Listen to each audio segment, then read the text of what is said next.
Hello everyone, তোমাদের সাথে আজকে শেয়ার করছি জন্মাষ্টমী নেক্সট পার্ট ব্লগ। সন্ধ্যার দিকে আমি ড্রেসটা চেঞ্জ করে নিয়েছিলাম, তারপরে আমাদের ডেকোরেশনটা তোমাদের সাথে শেয়ার করছি। বাইরেরটা ঠিক এরকম ছিল আর ভেতরটা ভীষণই সুন্দরভাবে সাজিয়েছিল। ওই ফুল টুল দিয়ে বাপি সাজিয়েছিল, আর মা এখানে ভোগগুলো ঢেকে রাখছিল। মাকে বললাম আমি যে ভোগগুলো একটু তোমাদের সাথে শেয়ার করি, কী কী দিয়েছিল মা। এখানে অনেক রকমের ভাজা, তালের বড়া, অনেক রকমের মিষ্টি, ফল, তারপরে দুধের যেসব জিনিসগুলো তৈরি করে সমস্ত কিছু মা একা হাতে রেডি করেছিল, আমিও সাহায্য করেছিলাম। তারপরে দেখি এখানে তাতানো সোনা খেলা করছে। তারপরে গোপালের কেক অর্ডার দিয়েছিলাম, ওটাও চলে এসেছে। তারপর তো আমরা ওয়েট করছিলাম ঠাকুরমশাই আসার। তারপর একটু নিচে গিয়েছিলাম, নিচের ঠাকুর ঘরটা ঠিক এভাবে সাজিয়েছিল। নিচের ঘরটা খুব সুন্দর লাগছিল। রাধা কৃষ্ণ আর গোপালকে একসাথে স্নান করে দিয়েছিল, আর এখানে তাতান আর আমি বসেছিলাম। তার খানিকক্ষণ পরে ঠাকুরমশাই চলে এসেছিলো। তারপরে আমাদের গোপালকে স্নান করে দেওয়ার পরে মা ড্রেস পরে দিয়েছিল।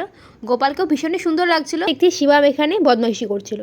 তারপর তো আমাদের পুজো প্রায় কমপ্লিট হয়ে গিয়েছিলো, আর ঠাম্মা এখানে কত নাম সেটা পড়ছিল।